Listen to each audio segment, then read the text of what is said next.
McGinty. I'm a member of Glasgow Speakers Club. I was also president of Colchester Speakers Club for more years than I care to remember. And the idea of today is I'm going to take a slightly different approach. The observant amongst you will have noticed that when you came into the room, that slide said social media for ASC clubs, and it now says web presence for ASC clubs because I changed my mind about 5 minutes ago about what I was going to do. And I do that constantly, and that is part of the key to your web presence. You have to be changing what you're doing in order to keep up with what's going on. There won't be any handouts, however, it is being videoed, and the video will be on YouTube, and if people want to provide their email addresses to Marilyn, I will send her a link and she can disseminate that. Please, by all means, the video is not just for the people that are in the room. Tell other people about it. Use the information that's there. So web presence, what do you think web presence is all about? And that can be about your club, yourself, your business, or whatever. What is web presence about? Publicity and selling. Right answer, first time, straight off. No messing. Sorry, nobody else gets a chance. Because that's it. That is absolutely it in a nutshell. Normally you go over to the flip chart and you write them all down and do stuff with it. I didn't do any housekeeping. If there's a fire, run. If you need the toilet, it's outside somewhere. Sorry, ladies, down the stairs, left, and gentlemen, right. Yeah, absolutely. And mobile phones, do what you like with your phones. I don't care if it rings or not. I really genuinely don't. I just ask that if your phone does go off, you take a call outside. Yeah. Because if you switch it off, you'll never know if you've won like the lottery or something like that. That would be a disaster. So it's all about selling. And that's what you're doing. You're trying to sell your club to prospective new members. But selling's a funny thing. What's advertising all about? Awareness. Yeah, awareness.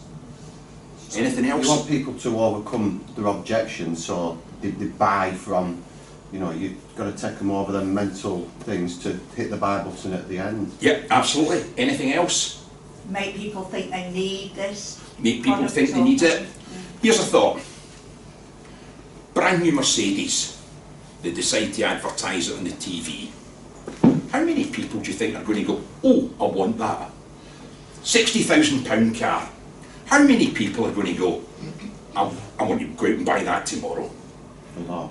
Very few that actually have the money to do it. Yeah, there might be people that think, I want that, but they know they're not getting it. But how many Mercedes owners sit at home and think, I own a Mercedes?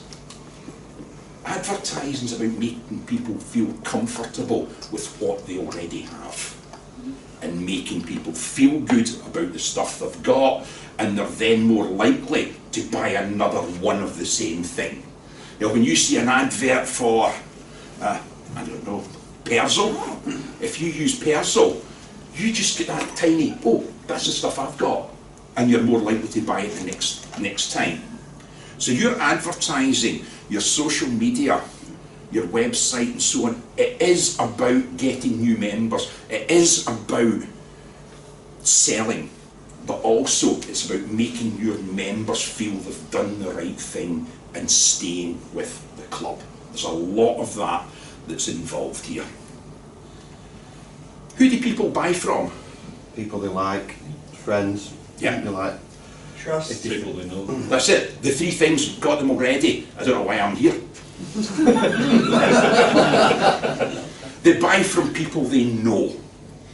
And that's what advertising's about as well. If you go into, even if it's a second-hand car you're looking at buying, if you've just seen Mercedes after Mercedes after Mercedes being advertised, you've got that feel-good factor, and you really went out to buy a smart car. but you see a Mercedes sitting there and it's just slightly above your price range, you'll buy it. If they've done their job right, because you feel that you know Mercedes. But more importantly, you like Mercedes, and those adverts are designed to get you to like them. So they start off getting to know you. How many people have watched one of these adverts where you're not sure what the product was? You're not sure who the company was? And I don't know why they're putting them on, because they are failing. They're trying to be all modern and a bit of intrigue and things like that, but you're just going, well, I remember the tune, I remember the puppy, but I've just bought Charmin toilet roll instead.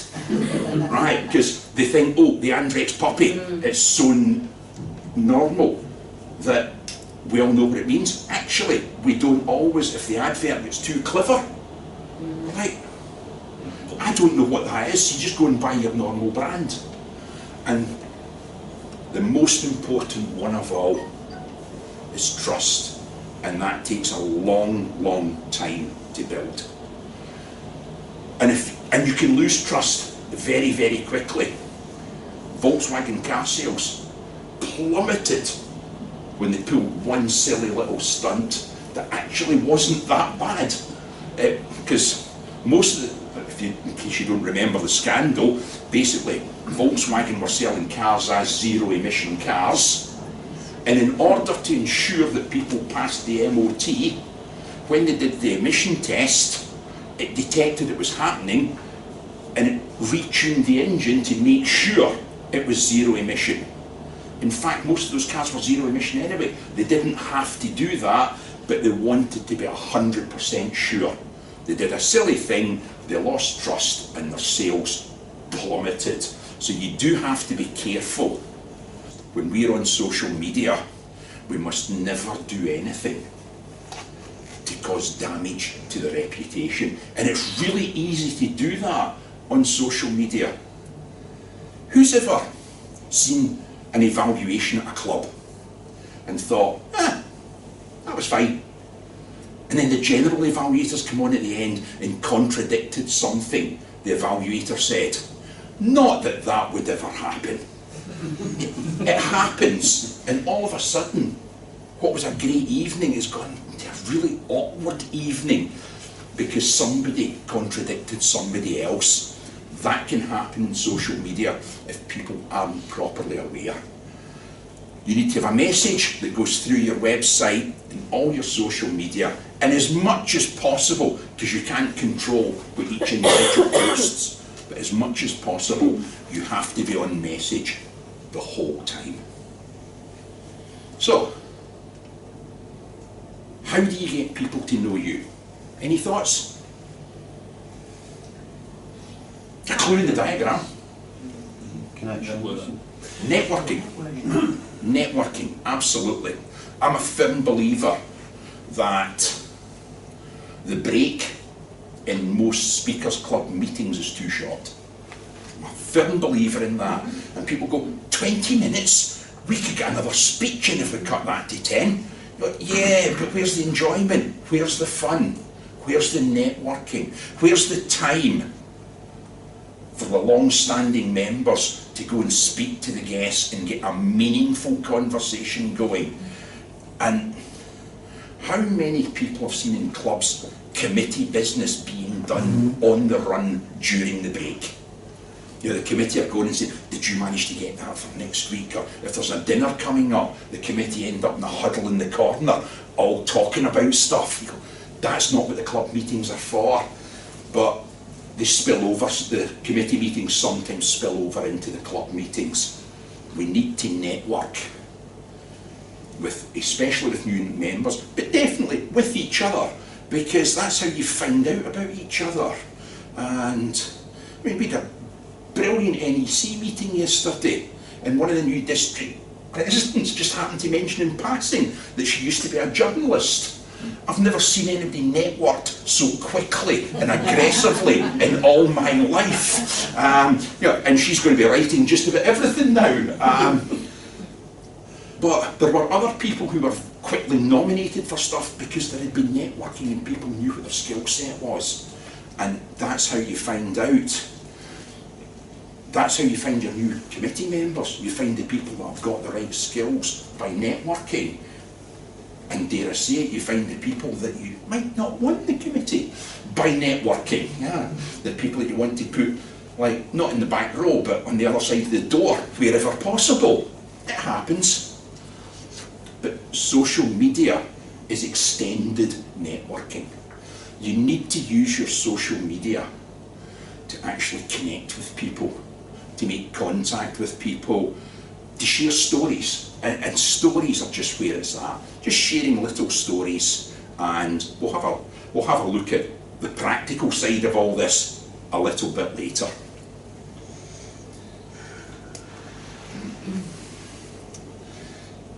That's an actual book, by the way. Yeah, and this is about affirmations, but I just like the picture. But if you say I'm good enough, I'm smart enough, and doggone it, people will like me, people will like you. If you go about thinking, people like me, they will like you. But it gets a bit confusing, because people like people that are like them. That's the big key to liking. Any other thoughts on how you get people to like you? Like, not like, okay? Listen. Listen, absolutely. Listening is the biggest skill of all. And is anybody here a member of BNI, the networking organisation? I was. Yeah. Quite often, BNI, great networking organisation, they bring business to each other, they help each other and things like that. But you get the odd rogue that turns up. And I went to one of these meetings, and I had a guy literally chase me around the room, kept on saying, you know, I can get your website at #1 on Google. And that's all I ever heard from him. And I would try to speak to him, and he would just talk over the top of me, tell me how well he could get my website to move up the ranks. As long as it was for people who wanted public speaking training in Colchester. I thought, well, that's already happened, you know, just because of the website. So one, he didn't really know his market, but two, he wouldn't listen to what I actually wanted. And that's what's really important. And one of the things about this, is why I chose it, is affirmations. Affirmations are a great thing. Yeah? And a lot of people do daily affirmations. But I'm good enough, I'm smart enough. That's his opinion. Does he look good enough and smart enough? You have to be honest about these things. Yeah, so I picked that because that's the sort of person that's never going to listen. You know? The best in the world at it are car salesmen. Because car salesmen they're phenomenal people when they're good at their job. You cannot help but like them. And they're there and they're saying, you know, have you got kids? Yeah, yeah, oh, what age are they? And you'll tell them, yeah, things like that. And you all of a sudden, you've forgotten that this guy's trying to sell you a car. He's just suddenly become a friend and you really like him. Yeah, and then they'll be full of compliments. Yeah. First thing you'll say to you, lots of headroom, it won't crush the hairstyle. Yeah.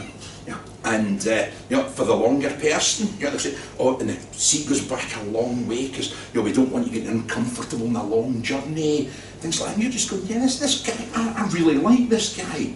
And the other thing is, watch a car salesman. When they go to shake hands, they always put their hand out like that. Underhanded. Because then you put your hand on top, and you feel in control. He's done it on purpose, you're not. They use all these sorts of tricks, but you like them. Yeah, and what you do is you put your other hand on top of theirs. Yeah, you turn slightly, and you just, yeah. I won't go into that, that's a completely different seminar. Any other thoughts on how you would get people to like you? Give them value. Give them value, absolutely. Solid value, really important. Ask them questions about themselves, perhaps. ask them questions about themselves. That's the car salesman every time. Do that all the time. One of the things you can do to get people to like you, if you go into a showroom to buy a car, do you think you get offered a cup of coffee? Give them something. Do you think it costs you anything? Probably 30 grand, right? But the actual cup of coffee costs nothing. I bought my car from a dealer in Glasgow, and when you go in, they've got a little lounge area with a TV, a coffee machine on free vend, and little packs of shortbread. And all I'm doing, I'm just going for a service at this stage. I've already bought the car, but they're still giving me free coffee and biscuits. And I just really like that. And I'm more and they're really polite to me. And they tolerate me, which is, if you know me really well, that's really good. 'Cause I'm a demanding customer. I genuinely am a demanding customer. And they pander to me because they think I'm going to buy another car from them. And chances are I will, because they've given me loads of free stuff. They've pandered to me. They've just made me feel good. And when I go in, apart from one frosty-faced woman, I like everybody else in there. So I like them. I'm more likely to buy from them. My mother gave me advice as a kid. I came from a very poor family. And she said, you can either be smart or you can be pleasant. And I've always tried to be pleasant in life, and that's the way. Absolutely. Absolutely. And I think the best car salespeople, and I quite often use them as an example because they're the masters of selling, they are genuinely pleasant people. There's some who are not. They're really manipulative and things like that. But you get that feeling off them. You know when you're being truly manipulated because you feel they're trying to take. Whereas the other ones, yeah, they've got some little tricks and things like that. They all have. But they tend to be genuinely pleasant people. And if they're all working in the same showroom, that rubs off. People that don't fit that mould tend to leave of their own accord. And now, used car showrooms aren't what they used to be. You know, and the little guy with the flags round some little parking lot somewhere, and you know, weeds growing up through it, and you know, he's standing in front of the bald tyre while he's talking to you. Those days are gone because it wasn't working. Whereas now they're all plush, they're clean, and there are very few cheap used car places now. If you want a cheap car, you have to go to the market. Most showrooms have really upped their game, and people are there. And once you like people, you trust them. You absolutely, once you get people to know you and to like you, you trust them. And that's what our social media is about. And we do, every website should have a giveaway on it. You should have something that when somebody goes to your website, just download free report. And that free report would be about the Speakers Club journey. It would be, if you want to be a great speaker, here's 10 tips. You know, scared of public speaking? Come along. All we ask you to do is talk about yourself for 5 minutes. What could you talk about? And describe the icebreaker on a download for somebody. And it's got to be a download, because people have to feel they got it. There's a lot of point in having that written on your website. A lot of point. But if somebody has to take an action, and it should be in exchange for their email address, there is a swap going on there. But if you give somebody something for free, and the information in that freebie is something they actually want. So they got to know you through your social media posts, which we'll come to a little bit later. They got to like you because you were saying nice things, and you were interacting with them, and you're asking them questions via social media, because you should be, if somebody joins your Facebook group, you should be saying, oh, that's great. What made you join us? And you know, whereabouts are you from? Oh, my mum came from there. Lovely place. Stuff like that should go on, especially in your Facebook feed, because Facebook is the friendly site, if you like. It is becoming a bit businessy, but it's still a very friendly place, especially for groups. Then you divert them to your website, give them something for free. Yes, get their email address in return if you can, but then any follow-up has to be quite gentle, because if it's selling you're doing, there's what they call a sales funnel, where you get their address and then you push a low priced product at them, and then they buy that and you push a higher priced product at them. Not many people get to the big end of the funnel. So you have to be gentle, you have to maintain trust, you have to stop people from feeling, oh, they've only done this to get me to join that club. You have to give them the value out of that free download, a follow-up email. Have an extra document, so if somebody downloads the 10 tips for public speaking, and if you want tips in public speaking, by the way, go to Colchester Speakers website. They've got loads of tips on their website, and I will show you their website later, because I built it and they're all my tips. Not that I'm big-headed or anything like that, you understand. But there needs to be constant value, because the modern customer journey has changed, and make no mistake, your club members are customers. They just absolutely are. You need to see them as customers. And we start the journey off with interest and awareness. And this is where people will go to the search engines. And they'll search for, what will they search for?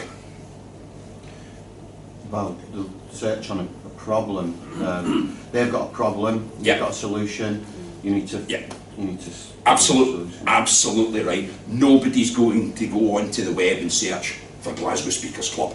They're just not. So what kind of problems might people search for? Fear of public speaking. Fear of public speaking. That's a really big one.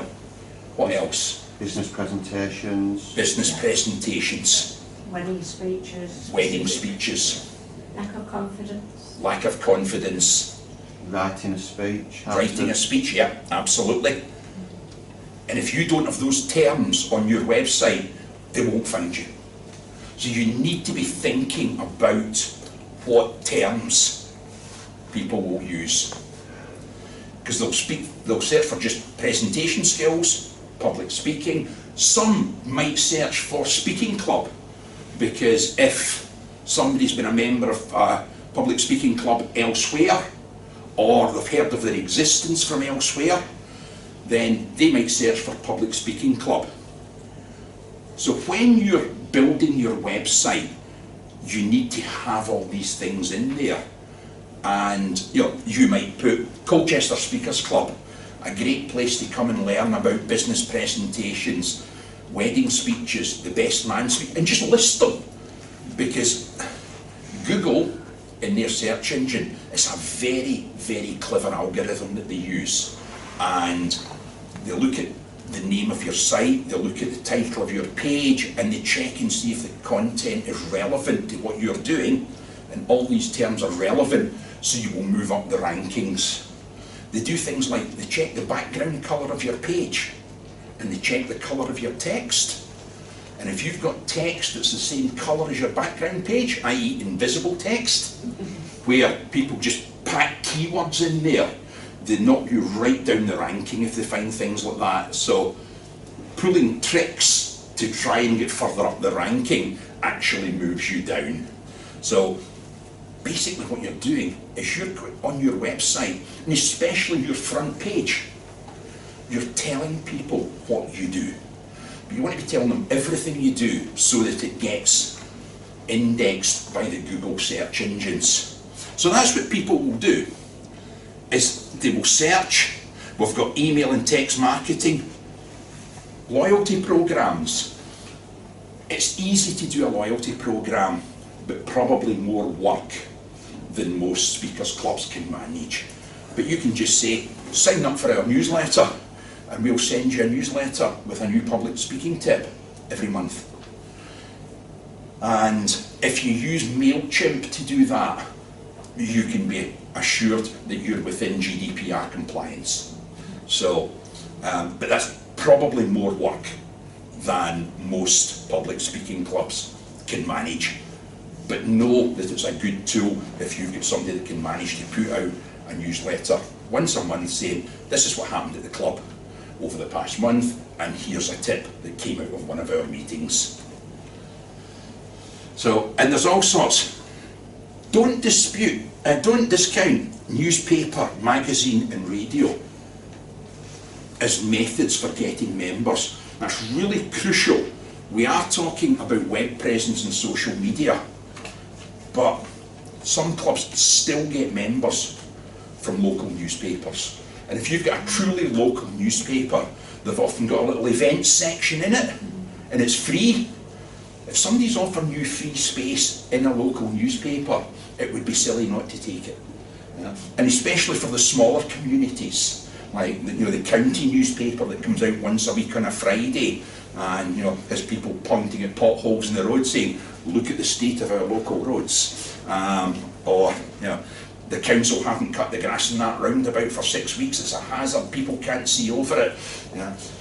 The papers that have got those kind of articles, the sort of people that read those might just be the sort of people that will come to a speakers club. So don't discount newspaper, magazines, radio, local radio.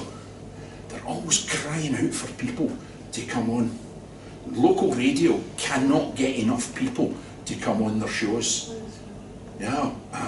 Get in touch with your local radio stations. Talk about public speaking.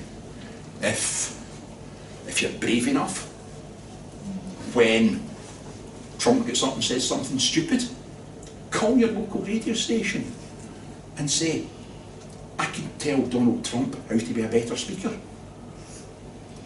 People will listen to that. They absolutely will. And it's not difficult to see how Trump could become a better public speaker, right? You could dip your hand into a hat, and come out with an idea, even if the hat was empty. So, search maps. How many people have got their club location on Google Maps? Great. 2 or 3. It's really easy to do. I haven't included it here and I wish I had, but you can basically just put in the name and location of your club and a pin drops in the map, and when people look at that, just Stockport Ladies Speakers Club. And people go, oh, what's that about? And you can click on it and the details pop up. It's really important. Near me. That's something that I searched for when Colchester Speakers Club, before I took over as president, went into abeyance. And I went to Google and typed speakers clubs near me. I joined Toastmasters because none of the local speakers clubs had anything on the map. So they didn't come up in near me, but Colchester Toastmasters Club did, so I joined them. GPS. Has your website got the postcode? Because a lot of people just say, we meet in St Ninian's Village Hall, because they think everybody knows where that is, because they all know where that is. Postcode, and make sure that postcode actually leads to where you meet. Because if it doesn't, you'll have a lot of lost people. And if it doesn't, you need to say that. Postcode will take you to... I found on Google Maps that the place where we meet wasn't actually shown, it was somebody else's house. That's right. So I went to them and told them where it was. Yeah. And now it's in the right place. That's right. I was doing a lot of work for a company called Wolseley. They own Plum Centre and Parts Centre and things like that. And they'd moved premises, but their marker hadn't moved as well. And I turned up at the old building, which was owned by a different plumbing company.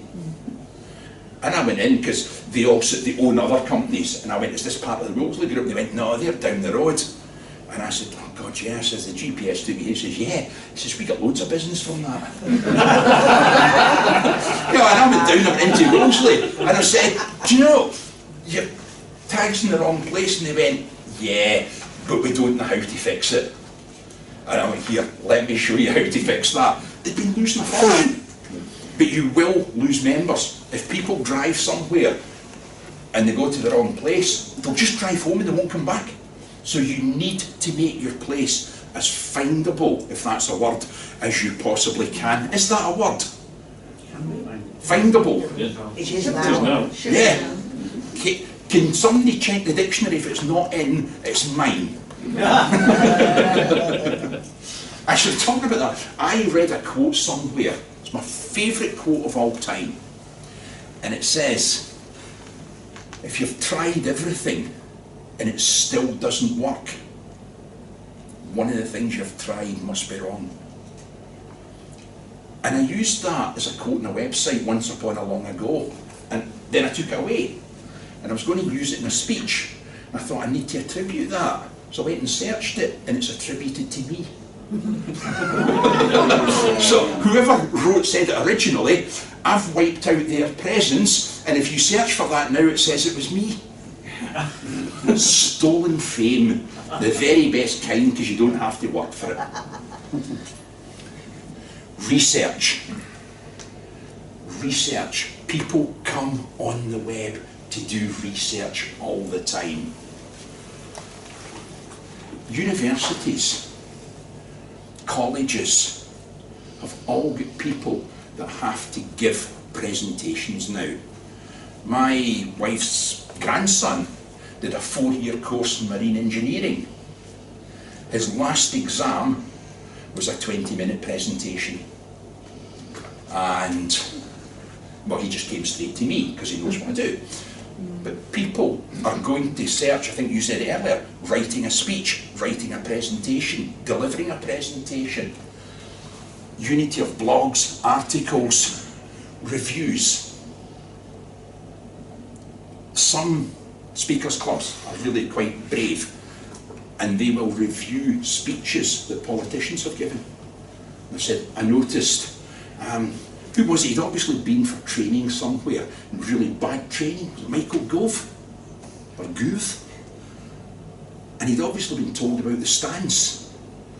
And there's a picture of him standing like that to give his presentation because he was told to do that. Not that, which is perfectly correct, by the way. Can I just point that out?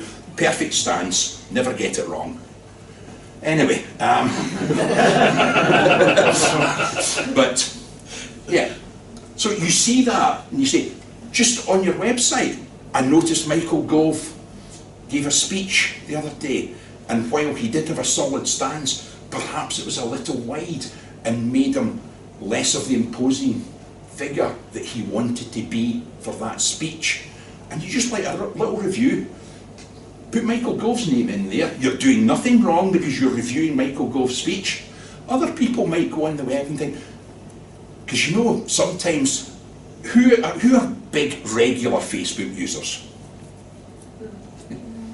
Not that big then, just a little bit. That's it. That's it. The hand goes all the way up to here. That's great. I can touch the ceiling. See? Yeah, don't be scared. Yeah. I mean, you sat in the front row. That was brave enough. But yeah, those of you that are regular Facebook users, do you sometimes get news that you hadn't heard of just pop up in your news feed because somebody said, I found out about the fire in Glasgow because somebody posted on my news feed, oh my goodness, you know, Glasgow School of Arts is on fire again. And I nipped over to the BBC website to read about it. So Michael Gove's stance, I mean, he really did look like an idiot. People will come on and say, what's all this fuss about Michael Gove? They'll do the search. They might just land on your website if you've done a review of that. So you have to be switched on to what's happening out there. And you don't all have to be editing the website. You just need one person doing it, but you need to be alert and pass information to them. Social media, LinkedIn especially. People will go to LinkedIn to search for particular things. I've had 4 conference gigs where people have contacted me directly because of my LinkedIn profile. word of mouth still works better than anything else, especially on a local basis. If you've got a good local speakers club and somebody's saying, oh, I've got to stand up and give a presentation at college, talk to Stockport ladies. That word of mouth, once people know you're there, do enough stuff, keep them talking, word of mouth beats anything else, still the best. Again, this is more about sales, and we're not actually selling anything as such. But if you want to call it a purchase, when you go to the website, people need to know what. Don't know why I'm asking these questions, because I'll be asking them again in about 5 minutes, but what do they need to know from the website? Need to know what to do next. What to do next, absolutely. Are we not offering them an experience when they come to our club? Yes, that's what I'm saying, we're not selling a product as such, Oh, right. but yes, we do need to get them to the club, absolutely, it's an experience, but at this stage we're not asking them to exchange that for money, that comes later. And by the way, if anybody wants to know how to ask for money, see Marilyn. Did a sterling job this morning there. Good morning, how nice to see you, how are you, give me your money. And it was all in the same tone. And then people just went, there you go. She didn't even ask them how much, they just gave her money. Yeah, it's great talent. It's a talent. It is a talent, and it's a talent that not many people have. It's one of the things that sometimes stops people joining a club, is that the committee members, or whoever, are scared to ask them for money. That's absolutely true. The number of times I have watched a guest come into a club and people have said, yeah, if you want to join, we'll give you the form, and yeah, we meet this often and this often. I'm thinking, when are you going to tell them about the money? And eventually, the person has to ask, how much is it? And if somebody has to ask, how much is it? It's an old saying, if you have to ask how much it is, you can't afford it. Why don't you put the cost on the website? Yeah, no reason why not. Absolutely no reason why not. And in fact, that can cut out people that can't afford it. So if you put down, you know, it's, and I would go as far as to maybe even break it down to an hourly rate. If you put it on the website, make a story out of it. Our club charges £60 a year. Now, for that you get da da da da da. We meet X number of times a year for 2.5 hours. What else can you get for 80p an hour these days? Because sadly, I think that's what most clubs are charging. And sorry, I could go off on a journey that I don't want to go on there. Because when you break it right down to, you know, that cost for being at that meeting for an hour, it's peanuts. Yeah. And people will pay £1,000 for a 4-day public speaking training course, and we give them the consistency, the practice and all the rest of it. So yeah, I absolutely would. Sorry, do you think the ASC undersells itself? I'll say yes and move on, because that's a journey I don't want to get into here today. Suffice to say, how much was the cost of the conference in York? £30. 29 if you had the dinner.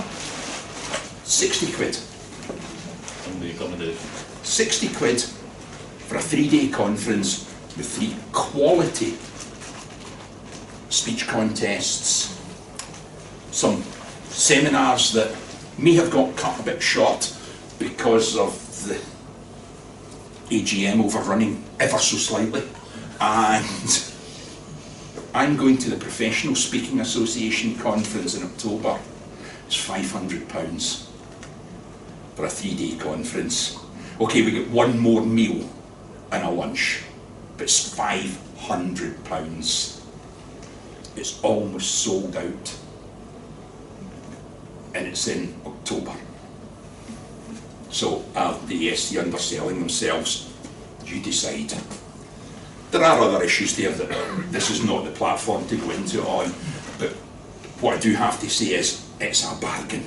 It's an absolute bargain. So yes, you could put those prices on there, break it down into an hourly rate and have people go, wow, really, that little. What else do we need to have on the website? Testimonials. Yeah, I'll come to that a little bit later.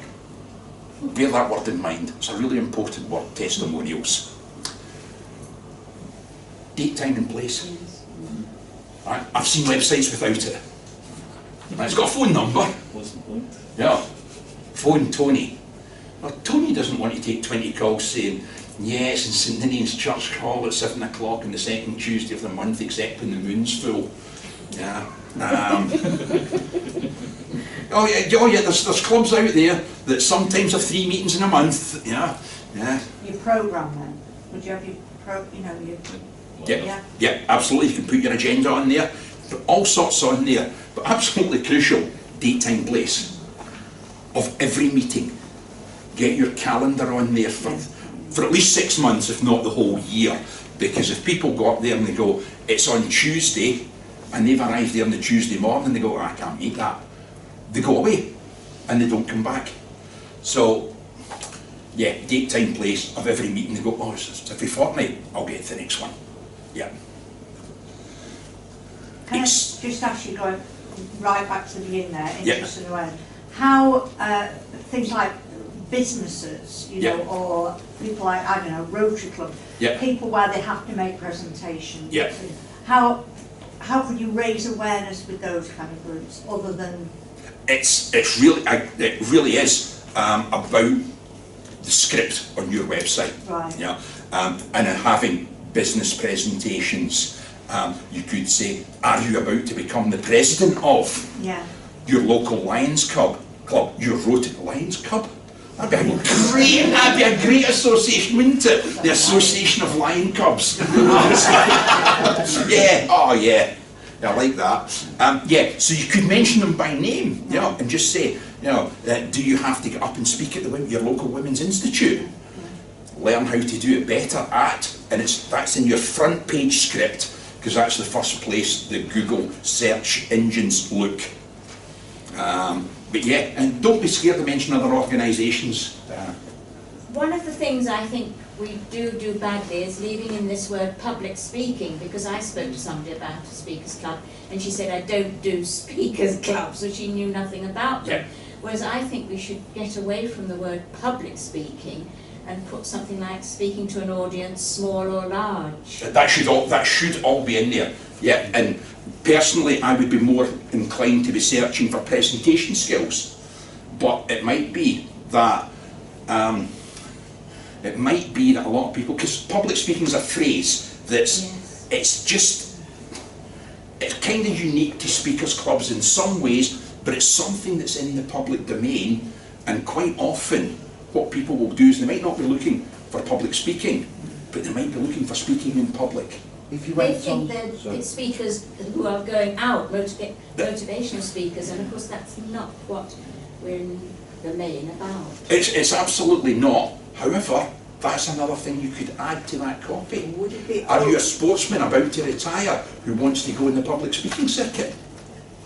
Yeah. So, yes, emphasise other stuff more, but don't lose it. Would it be oversimplifying to call it communications? Yes, it would be, because, but I would have communications in there as well. It's about taking every possible route, because you've no idea what people are going to put into a website. Would the way of creating content not be better to, like, say, go onto Google AdWords, look at the top phrases that people are searching for, it would be, and then create the content to tailor what? Yes, using Google AdWords to find out the phrases that people are putting in is absolutely the best way to do it. It's not a competency that most speakers clubs are going to have. If you've got that competency, by all means use it. It's the best way to find out what's going on out there. Mentions there, PPC, pay per click. You can advertise with Google, and every time somebody clicks on your advert, you pay. Anybody get any idea how much a click costs? Does it depend on the phrasing in the ad? Yep, it does. There's a whole algorithm about what it costs. But how much do you think you would have to pay for somebody to click on your ad? 20p. Sorry? 20p a click. 20p sounds great. And there's stuff you can click on for even less. Do you know how much it is for public speaking? 40 quid. Yes. Every time somebody clicks on your ad for public speaking, it's £40, and it's probably gone up.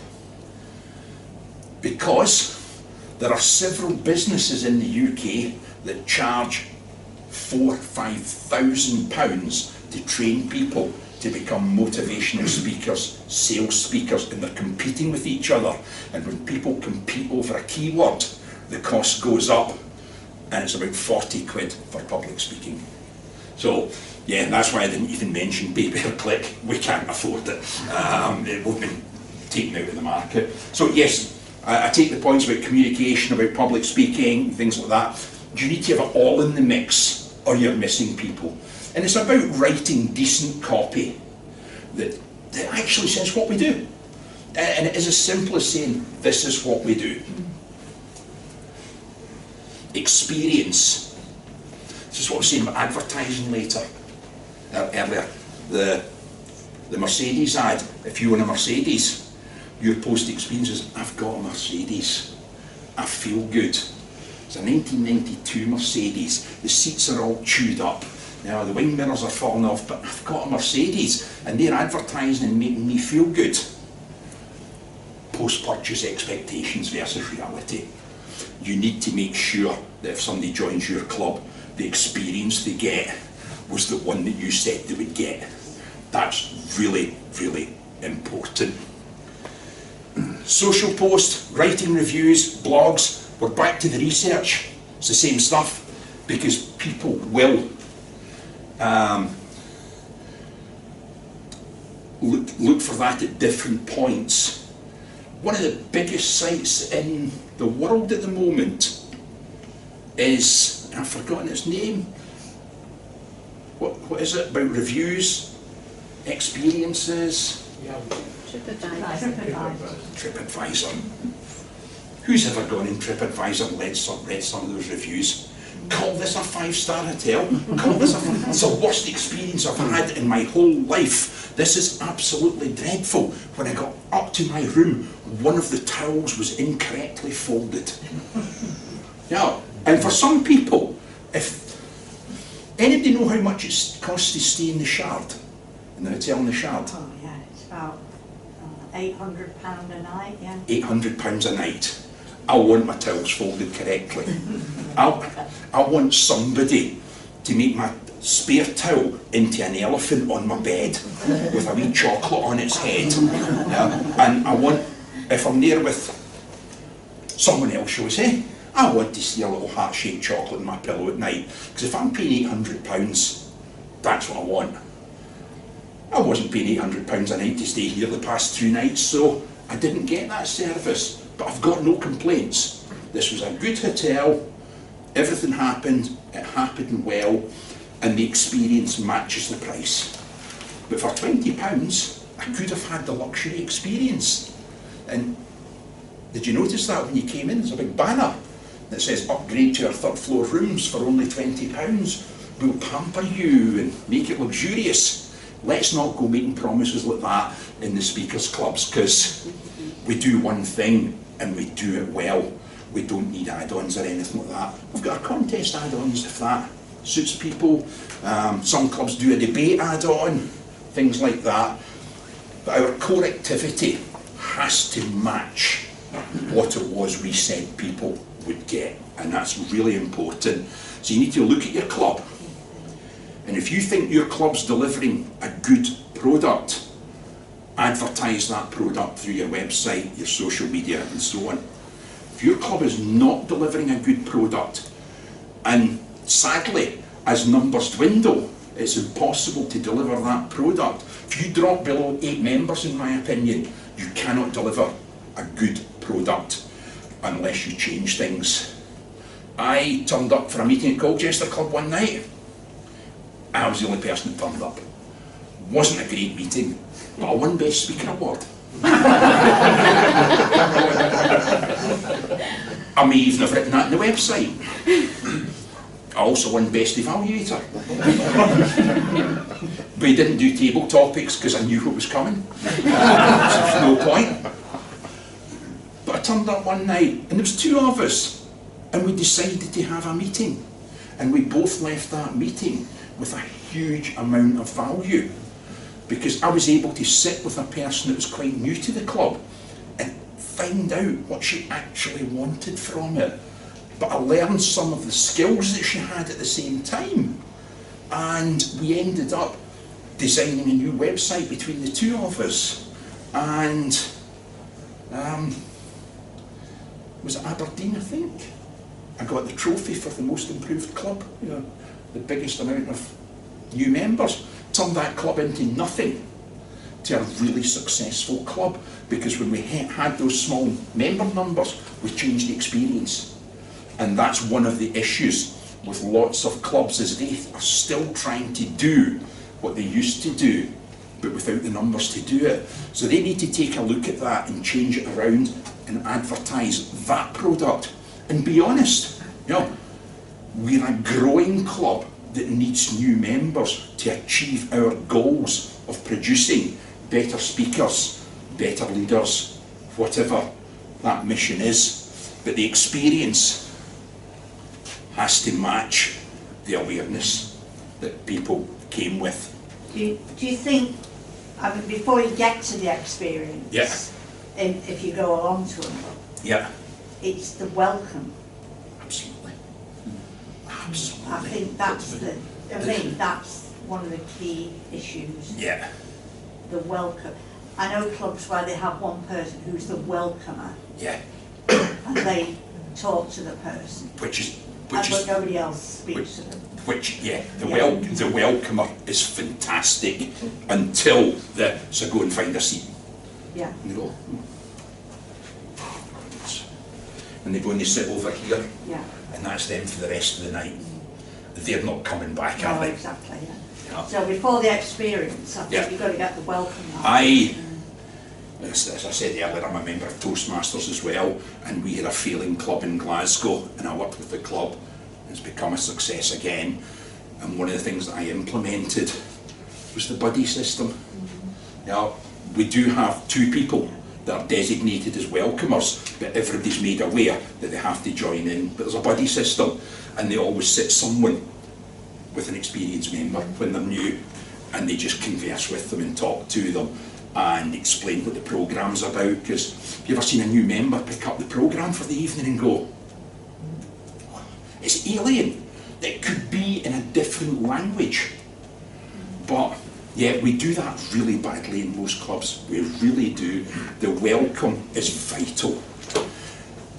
And if you're advertising the club, if you're taking people through this customer journey, what you want to get to is advocacy. Even if a member leaves, you want that person saying, I was a member of Solihull Speakers Club. What a great club. They were absolutely brilliant. You know, if you're down there, please go and join them. Because advocacy is one of the ways to get more members. It's the word of mouth, it's the people going out and just, they can't help themselves but talk about it. You know, as soon as the word speaking, presentation, or you know, the works management meeting's coming up and I'm terrified, get along to Stockport Ladies Speaking Club. They will help you with this. And that's where you turn people into advocates. But that can only happen if every time a customer finds something about you, whether it be your website, your LinkedIn, your Twitter, your Facebook, any of the other things, they find you, they think highly of you. And that's the only way you turn people into advocates. Despite everything I've said that's all about selling, I'm not in sales, never have been. But I'm self-employed, so it's a skill that I have to merge with other things. But by no means a professional salesperson. So, anybody here in sales, been in sales, did a bit of sales? Yeah. Yeah? I don't know what it is now, but they used to say it takes 4 touches before somebody will buy from you. People had to come across you and your product at least 4 times before they would buy from you. That's gone up. If you're doing it purely online, which technically we are, because that's the only way people find us now, apart from the odd local paper, local radio, it's mostly either word of mouth or online. I've seen things that say it's 7 touches or 9 touches before people will buy from you. But 60% of the buying decision is made before people make contact in person. So you have to have a really, really good journey for your prospective members before they speak to you, before they email you, before they turn up at your club. But be assured, if that 60% is a good experience, the last 40% is so easy. Come in, join us, they'll stay. And if you keep doing this journey, your members will drop in at various stages of this journey and go, well, that's me. I feel good about this. They'll stay longer.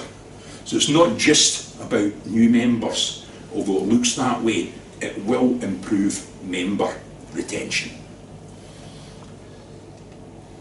So the social mix, you were asking me earlier on how I keep up with it all. I told you the answer is, I don't. You can't. It's just not possible. So I'm going to be focusing on the website, and we'll look at a couple of websites.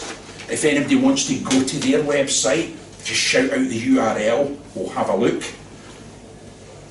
It's about Facebook. If anybody wants me to go and like a Facebook group, I'll do that live. Just, we'll have a look and see how easy we are to find. And I'll give it a like, because I did go, I looked at it, it was good. I forgot to click like, what can I tell you? Twitter, I'm not going to spend much time in Twitter, because it's easy. It's just so easy. You go, Twitter, tweet, job done. It's very transient, and you need to post a lot on Twitter to have any impact. But we'll come to that when we come to it. LinkedIn. You've got good experience of LinkedIn, haven't you, David? Of like talking to groups in LinkedIn and leveraging those groups to bring memories in. So when we get there, we'll maybe talk a bit more about that. There are many other social media sites, and I've just taken a decision that for now, that's where I live. Come in. So for now, that's where I live, is in these 4 places. I've got tools that I use to help me manage them, and I'm aware of things like Snapchat and Instagram, and they all have their uses. Tumblr, Reddit, a variety of things, all got their uses. And I'll be looking at, under other sites, I'll also look at Meetup, and when I see the slide for the next one, I'll remember what it is. I'm not that bothered at the moment. So the website, as a bare minimum, you have to have the date, the time, and the place. I can't emphasise that enough, because there are websites that either don't have it or it's in the wrong place. And people go to the site and they see all this information, but because it's in the second sub-menu in a drop-down, people don't come. You speak to them and say, well, I didn't see it on your website, and people get really defensive. Well, it's there. I put it there myself. I know it, yeah. That's just going to drive people away. But people get possessive over a website, and they get possessive over the work they've done in that website. And if they haven't got the skills, the experience, or the training, you just got to say, thank you, you're doing a great job, because they're the only person that's doing the job. So you have to thank people, and perhaps make a gentle suggestion that maybe your next meeting should be on the front page, or it should be very prominent that there's a link to next meeting on the front page that goes to the calendar. Simple as that. Blog. A blog's really an essential. Because does anybody know what the human brain's favourite thing is? Stories. Stories, yep. Food. Sorry? Food. Food. What would make you think that food is in any way a favourite thing? No, do you know what the human brain's most favourite thing of all is? Novelty. The brain loves new things. That's why you turned up here today. You thought you were going to learn something new. Sorry. But that's what the human brain loves, is new stuff.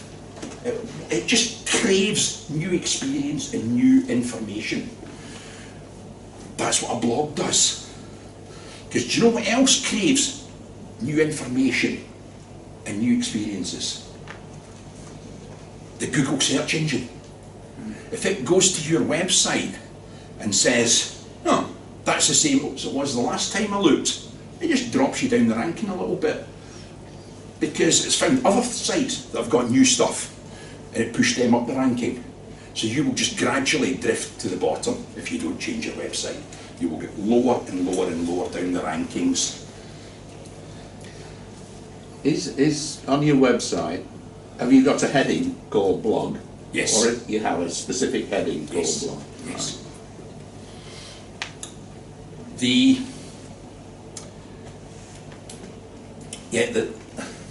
How many people have went on Google to look for a product? Yeah. How many of you went and checked the second page of Google search results? Gone down a bit. How many checked the 8th page? There's something wrong with you two. I think you get a bargain. Yeah, okay, yeah. Absolutely, yeah. But generally speaking, we look at the first page of results, it's full of adverts, but there's a few what they call generic entries down there.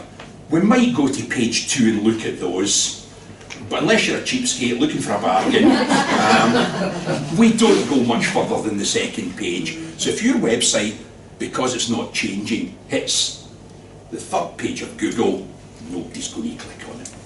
So your blog is there, it's about novelty. And blog's a big grand word for, wasn't last night's meeting fantastic? Didn't Jill do a great job with her icebreaker? That's a blog. That's enough of a change for Google to say, yep, that's updating, have a point, and you move up the ranking at somebody else's expense. News.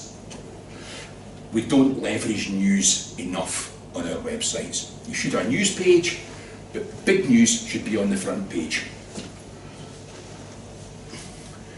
I'm assuming that the winners of our 3 contests are on the front page of their website. Because if they're not, they've just done something wrong. I know the winner of one of them, at the very least 2, are in the front page of the local paper. Yeah. That's where they should be. And news, really important. People want to see success stories.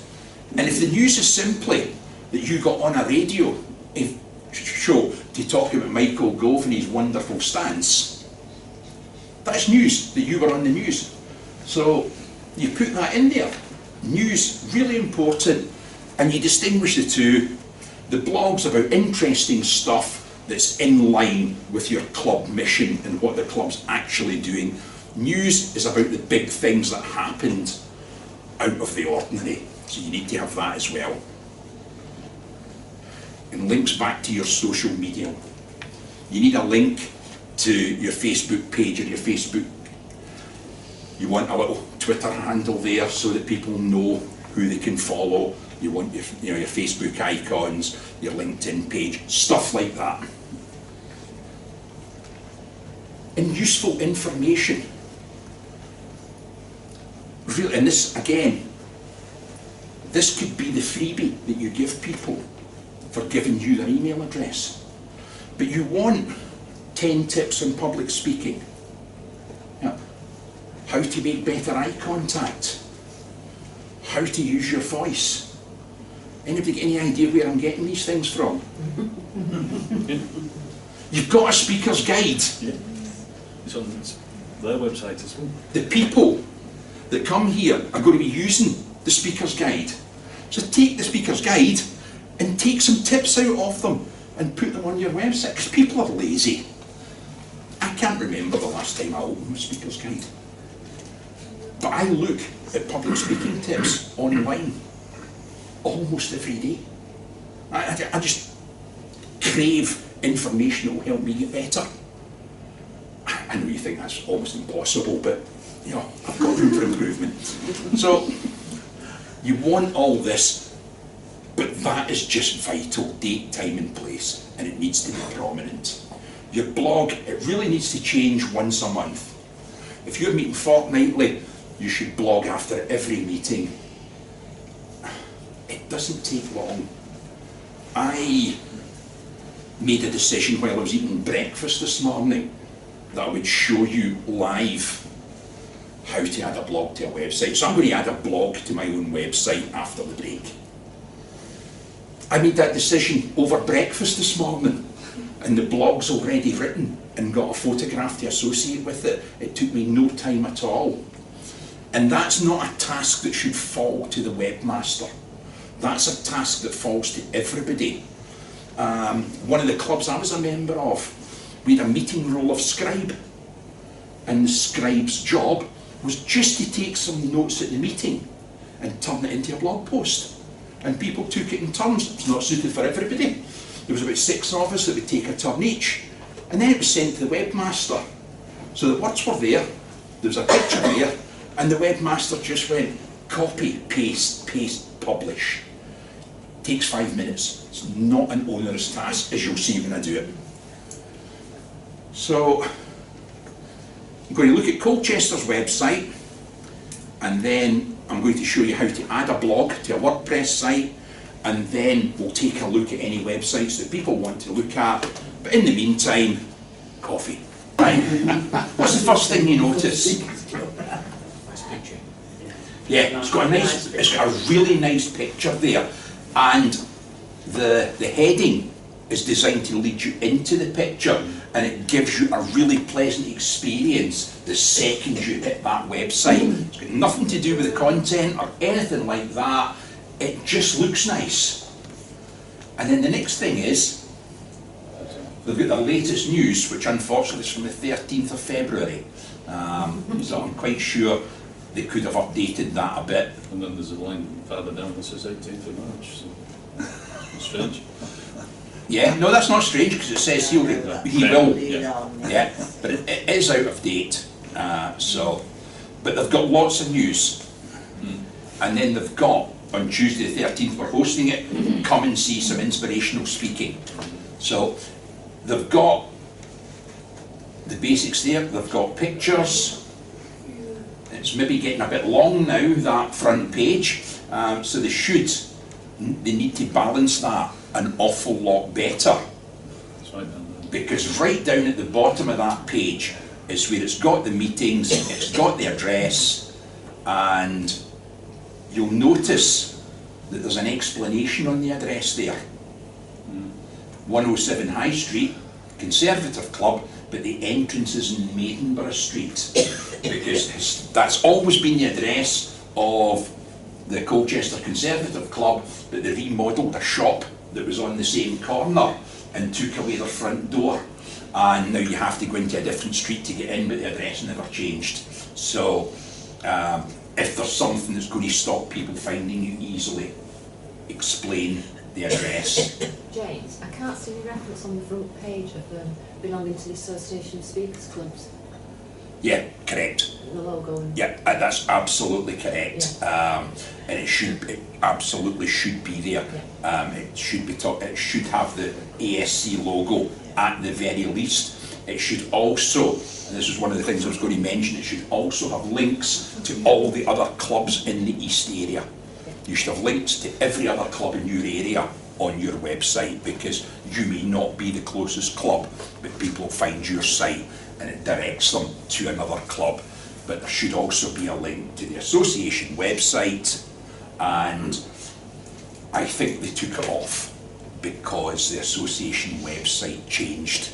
I think they had a link to the ASC.org, to the old one, and nobody had the skill to update it after myself and the other girl that built it left the club, and I think they've removed that because it was going to the old site and they don't know how to change it because they haven't got the skill set. I think that's one of the problems, isn't it? Clubs having the skill sets. Yeah, it absolutely is a big problem. Continuity of skill. Yeah, actually, this website's probably more complex in the background than it should be, and that's part of the problem. That does happen, and it's why Keith Dickerson now looks after the website, but he's by no means a web designer. He's just somebody that is keen to keep the club going, to help the club as much as he can. He was a real stalwart in helping me rebuild that club, and he's got limited skills. So he's doing his best, he's updating it, but he can only do what he can do. But he thinks he's found somebody that will be able to take it on now. So I'm wondering, Jen, is that a decision that clubs need to make, whether they have what they call a basic website and prepared to accept that, because a much more detailed, complex website requires a lot more skills, and there's an acceptance that this is the level we will work on. Yes. I believe that most clubs should have a fairly simple 4 or 5 page website with a blog page and a news page, and that's about it. It's one of these things that myself and the girl that developed this, we expected to be there forever. There was a sudden change in circumstances and I had to move back to Scotland, and when I left, she became a little disgruntled with the other members and she left, and it ended up with nobody to manage the website, and that happens, and we do need to keep the websites as simple as possible. Should we also have, should we have like SOPs though, where you've got a user guide with screenshots so that anybody can pick it up, the tasks of it? You know, so the webmaster creates. You would like to think so. Yeah. And on a simple website you can do that. This one got a bit more complex and it would be really difficult to do that. It would be, but yes, there should be a guide as to what somebody needs to do when the website's designed. And is this WordPress? Yes, this is a WordPress site. Is you know, like web development and stuff like that now, can you use like sites like drag and drop, and, you know, like Wix or something like that, which is... You could do, but one of the problems is, again, as National Development Officer, if somebody comes to me and says, oh, I want to build a website using Squarespace, I want to build one using Wix, I can't help them. Whereas if somebody comes to me and says, we need a website, I can give them guidance as to how to do that in WordPress. Yeah, I can create a 4 or 5 page WordPress site in a couple of hours. And I know that Wix and Squarespace and things like that, with the drag and drop thing, it is easier in some respects, but not everybody gets on with it. And yeah, it's a question, I can only go with the skill set that I've got. But yes, yeah. And is it free, WordPress? Yes. WordPress is free, but you still have to pay for your domain name and your hosting. You still need to pay somewhere to host a website. So as National Development Officer, we can send stuff to you to start a website for us, can we? No. Good try. Good shot. Just over my shoulder. You can ask me for assistance in getting a website set up, and I will offer advice. If I happen to have some time on my hands, I might help somebody to build a site. I would never promise that because I'm really very busy, but I can certainly advise people on where to go to get cheap web hosting, and how to get a WordPress website up and running. Yeah. And I say one of the things that the reason I chose Colchester was they've got a great tips section down the side here. Feel free to go to Colchester Speakers Club and take these tips off the website. You just need to click on one, and it tells you about eye contact. It's almost like a blog. The information's all there with some do's and don'ts. Pick that up and put it in your website if you've something you want to give away. I wrote all these tips myself. I didn't pick them up from anywhere else. So I can say absolutely there are no copyright issues. You can pick those tips up off the Colchester Speakers website and use them as you please.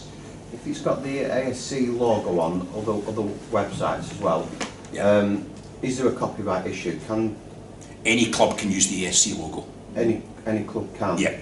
But can you borrow information from another ASC speakers club and put it on your own website? I wouldn't do that without asking the club. No. Some clubs do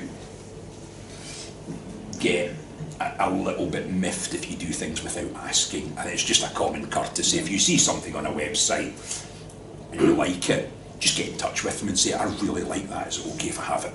Yeah. Would you regard that as being too busy, the writing that you've got further down? I mean, my concern is that people will read the first maybe paragraph, maybe 2 to 3 paragraphs, and then they either want a photograph or they want it breaking up somehow, don't they? Or would you think that's okay? Yeah. This one's fine. This one's absolutely fine. You're right, it can get too busy. You sometimes do want a photograph to break it up, but you'll notice there's quite a lot of bold text there, and then there's blue sort of headings there, just to stop it being too plain and too much. We did make a decision to have this sidebar with all the stuff here so that you can always get to. I think that's brilliant. Yeah, another place. Oh, look who it is. I'd forgotten that was there. Yeah, but again, I've tried to keep them relatively slow. That one perhaps is a bit too busy. There's quite a lot to that one. But again, it uses bold. It breaks it up into different bits and pieces. But you could pick that up. Yeah. It looks great on a laptop, but a lot of people, most people probably use itty-bitty screens these days. Yeah, when this was developed, we didn't care.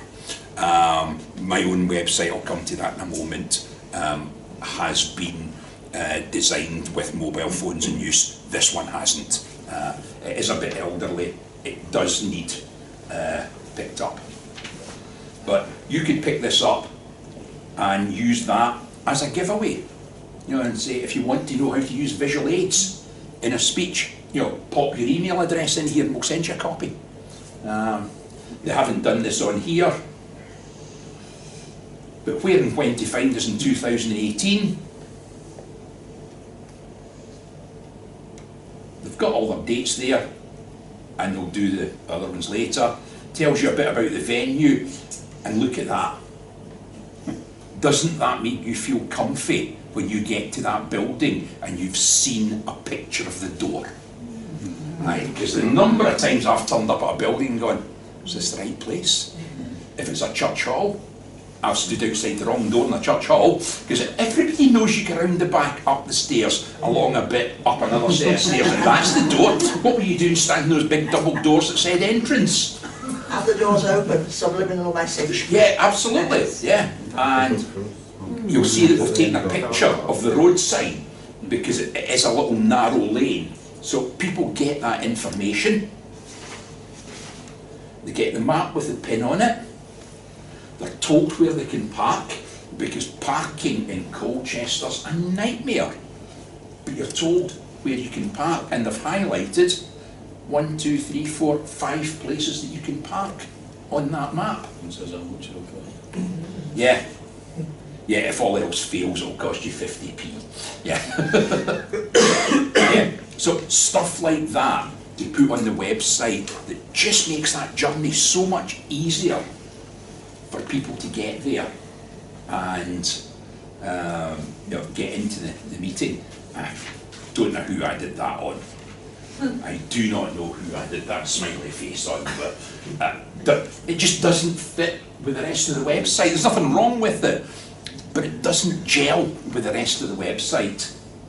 And again, they've got the crucial contact us. And the logo's still there, so we do have one. And again, this is what they call a WordPress form. It's built into WordPress. You put that in there, name, email, subject and a message, and that sends an email to whatever address you put in the form in the back end.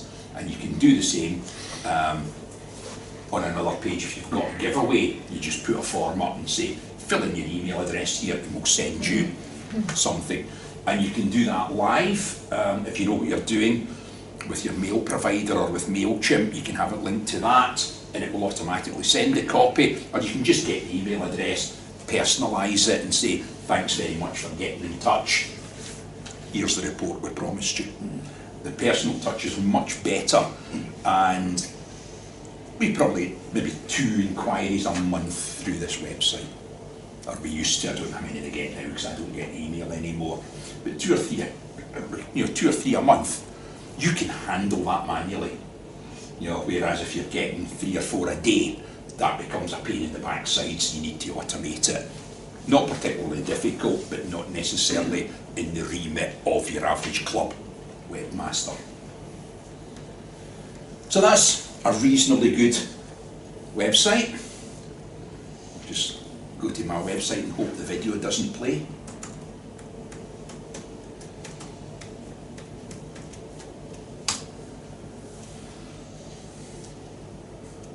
It doesn't. Okay.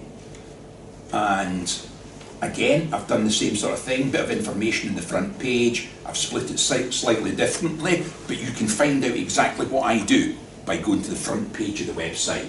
Always on the front page. And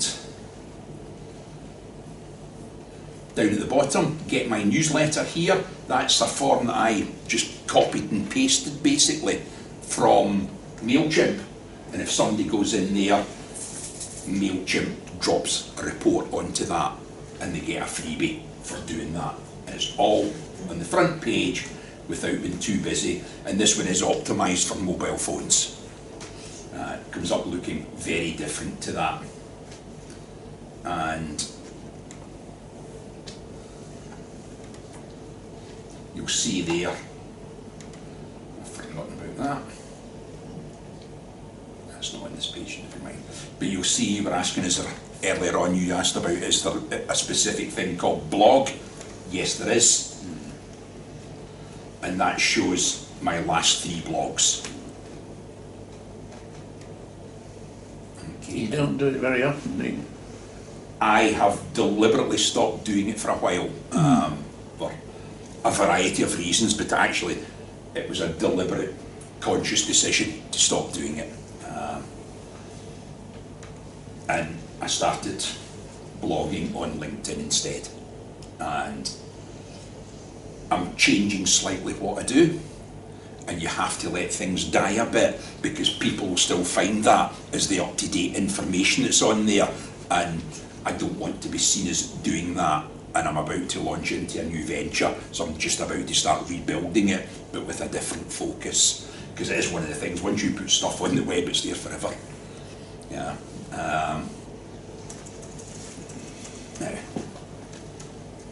But I'm about to do a blog. So I've just typed my website, WP admin there, and that takes me to the administration page of my website. I went in there earlier so I don't have to type the username and password, but it will ask you for a username and password, and that will let you in there. Does WordPress also tell you how much traffic's coming to your website? No, you have to use Google Analytics, and there's a little widget that you can put into a WordPress site that helps Google with the analytics. Yeah, but again, from the point of view of your average speakers club, it's not something they would be able to focus on, and the only indication of how good or how bad it is will be the number of people that get in touch with you. But yes, for those that have got the capability, you can use analytics to find out how many people are getting there, where they're coming from, all that type of stuff. But yeah. No. So the web pages, there's a list of all the pages there. And if I want to go and change something on one of my pages, I just go to that page, hit edit, and I picked one that hasn't actually got very much on it. So, but again, I could go in here and do any editing that's there. I think that was a dead page I picked. But really, for what I want to look at is the blog rather than all the pages there. So blogs in WordPress are called posts. And you can see down there, there's a list of all the blogs that I've written. If I want to do a new blog, it's as simple as going to posts, add a new post,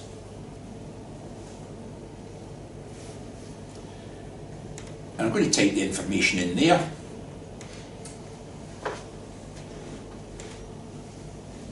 There's the information that I typed out this morning when I decided I was going to do this.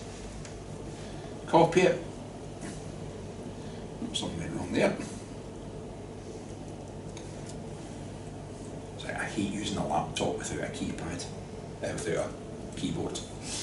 So I've copied that. Go back to the blog. Paste it. I'm going to put a picture up at the top left there, so I put my cursor there, add media. You can upload files from your computer, but I already added that one to my library earlier. Insert into post. So I've now got all my text, I've got a picture, I can preview it. That looks okay. Sometimes you have to stretch the picture a little bit and move it about, but from a really simple point of view, you just put the picture top left hand corner, put the text in there. So I'm just curious, what was your TED talk about? It was about my journey caring for my wife when she had Alzheimer's. It's if you want to search YouTube, you'll find it. Yeah, it's on YouTube. So yeah, I've previewed it. I like it. I hit the publish button, and it's done. You've got videos on there. I think it's really important as speakers clubs we have videos because we should be. That's absolutely. That's in the mix later on. Yeah, absolutely. So if I close that down and go back to my website,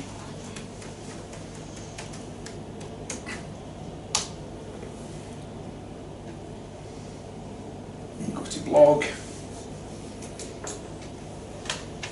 you'll see there, oh, I didn't put a title in. That was clever, because I can't get to it now because I didn't put a title in. So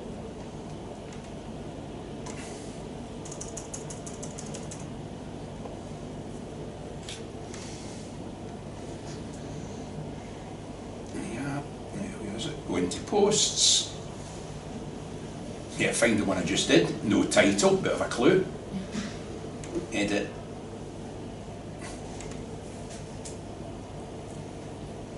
Put the title in.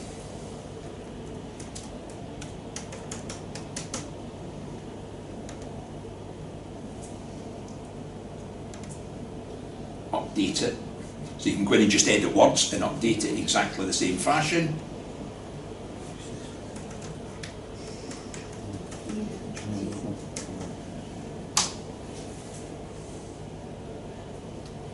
How many pages are you suggesting for? 4 or 5. 4 or 5? Yeah, 4 or 5 for your average club website. So now you can see it there, web presence, click on that, and there's the blog that was created. So that's gone from nothing to a live blog in 5 minutes. It really doesn't take much effort, and there was no complexity in that. It's just so easy to do using WordPress. It's very, very simple once you've got it set up. Really simple. And Yeah, I mean that's my business website, and it's got 1, 2, 3, 4, 5, 6 pages. That's all I have there is 6 pages, and it's not that bad looking a website. It's got some sub pages on here which I wouldn't expect other people to have in their websites, but really that's all you need, is about 5 pages. You've got one that describes your club, and you've got one that's got some information, some helpful articles and things like that. You've got one that's got news, one that's got your blog, and one that's got your contact details. That's really all you need for a club website. James, yes. Are you going to cover later on how you actually start from the person that says, I've no idea where to begin? What do they actually do? Where do they go to get Right, I'm not going to cover that today, but what I can do is I can produce a document that does that and make it available to people. Yeah, say, I don't know where to start. That would be too big a subject to cover here today, but it is a fairly simple step-by-step thing. And I had thought that I might try and build a website live, but realised I just wouldn't have the time. But very briefly. Just a quick one. Yeah. I know it's not simple, but is there an issue that the less information there is on the website, the less it's likely to be picked up by Google? No, you can have a single page website, and if that information is highly relevant and changes regularly, Google will love it to bits. It will absolutely love it, because if it sees relevant information and it's constantly changing, Google loves that kind of stuff. And the robot hasn't got too far to search, because it hits that website and it says, if you've got, isellcars.com and you sell cars, and the cars that you change constantly, and somebody says, types in, buy a car in Preston, it's almost certain to come up #1 website. Yeah, so you don't need a lot of complexity. Complex websites tend to have lots and lots of static content that never changes. So simple is best. But yeah, but basically for setting up a website, the first thing you want is, what's the first thing you need for a website? Domain name. Yeah.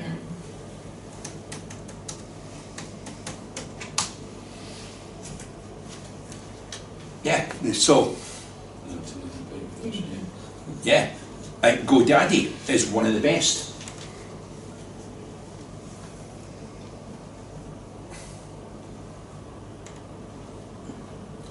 Type the one you want here.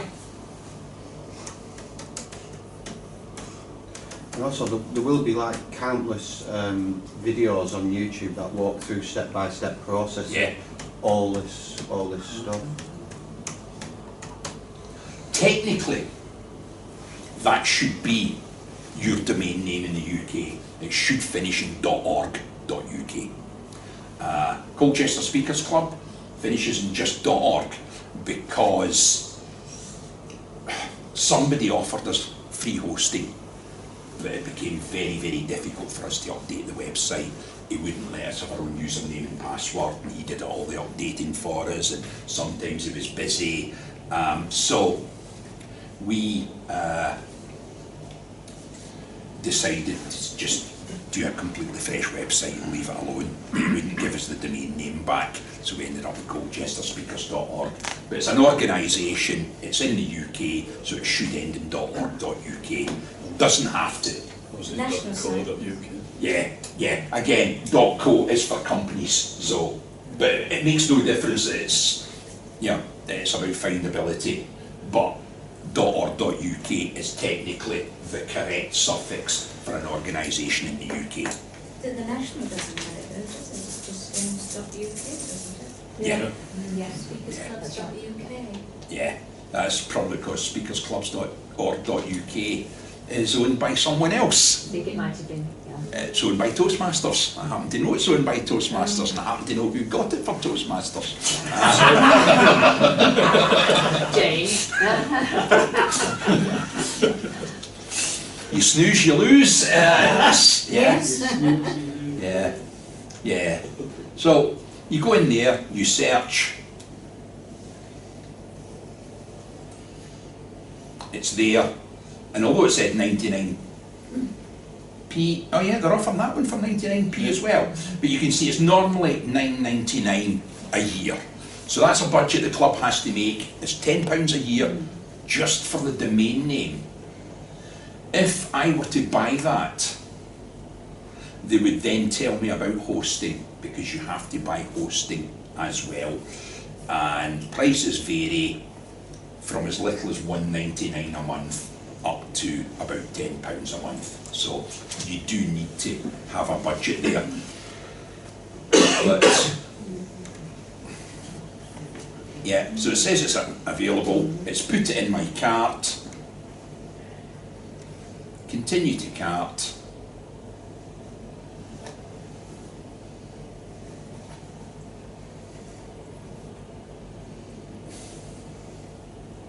Yeah, and now you would need to create an account, and once you've done all that, it would start to offer you hosting and things like that. But you'll also notice what they've done is it's suddenly gone from 99p to £13.18p, just like that, right? Because what they're doing is they're saying it's actually £9.99 a year, but you should buy it for 2 years to save you worrying about it. So it's £9.99 plus the 99p plus your VAT and all the rest of it comes to £13.18, and in 2 years' time you'll be looking for about 25 quid in 2 years' time to renew it. So that's the first step. You have to have an account, and then you have to buy hosting, and it would take too long to go through all that. But yeah, I can produce a document for national that we can then cascade down. And I'm about to build a website for Glasgow Speakers Club. I might even video that while I do it. I'll see if I can set my kit up so that I can take people on the whole journey. But I'll certainly produce a document, and I'll try and get that done by September, so that when we get into the new year, and I will be running some webinars and things in the new year. I might even make that the first webinar about how to build a website. Yeah. Good job nobody's minuting this. I bet somebody is. I'll get a letter, I'll get an email from Jackie later saying, by the way, James, just to confirm that you agreed to do this, this and this. It's on video. Yeah, it's on video as well, yeah. But it's my video. I can edit. I'm such a silent minute secretary. Yeah, yeah. So, yeah, that's one thing I have to say about Jackie. Our new president doesn't miss anything. She's going to just do wonders this year for the association. Just to steady on, don't please, because don't say that publicly. Yeah. She's going to do wonders for us this year. Yes. She is really on the ball, that's for sure. I'll leave that at that. If there's time at the end, when we get to the Q&A, I will look at other people's sites and things like that. If anybody wants to do that, we can do it. So, when you were saying about the website cost increases year 2, would it continue to increase? No. So it would stay perhaps at that 20%? Pretty much, yeah, pretty much. In terms of inflation, it might increase at some point, but generally speaking, it will remain the same price. Yeah, yes, it's not something that's going to constantly go up in price. The average price for a domain name is £10 a year, and it'll stay at £10 a year for quite a long time, because there's so much competition in the market that they're all scared to put the prices up, which is really good. GoDaddy that I went to there, they are one of the best, but that probably cost them 15 quid for me to go to their website just then, because I clicked on one of their adverts, and they've had to pay for that. So, and they got nothing out of it. And there are algorithms that people use in sales for, the cost of a lead, and they take that into account. They look at that and they go, right, if somebody buys this domain and we sell them hosting, we keep them on average for 6 years, we will earn £400 from them. if we pay £15 for a click and we get a customer every 20 times somebody clicks, we make £100 profit, therefore that's worth our while. That's how it goes. Could send someone out of business doing that, like, could just keep clicking and clicking and clicking and clicking. They use cookies, they use IP address trapping and all sorts. If I click on that 100 times in the next 3 months, they won't get charged another penny. They'll recognise it's a repeat visitor. Yeah, because that used to happen. People used to be in their rivals' websites all day, going click, click, click, click, click, and they put a stop to it. So that was the website. Facebook. A group for your club. A Facebook group for the club. It's a meeting place.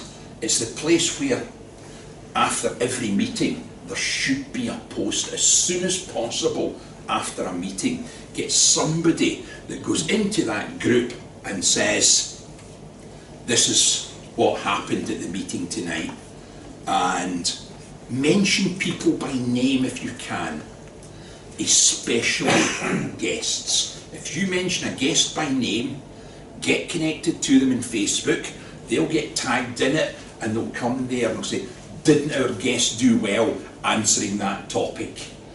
And they will just love that they got that mention, as long as you've got their permission beforehand.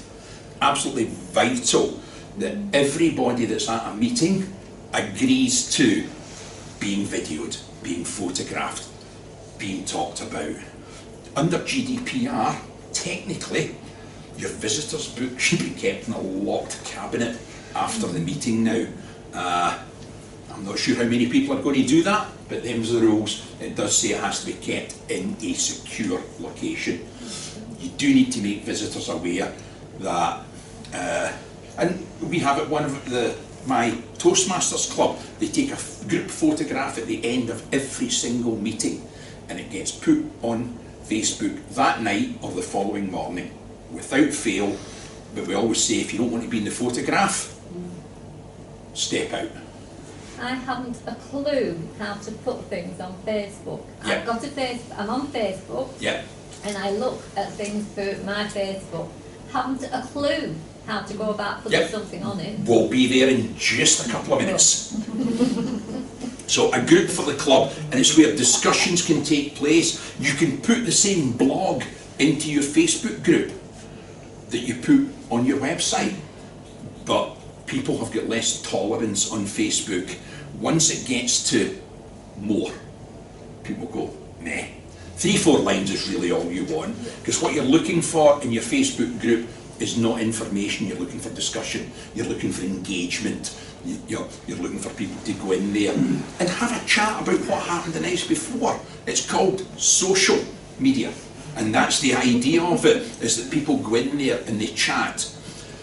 Lots of businesses are using it to try and sell you stuff. There's adverts all over Facebook and things like that.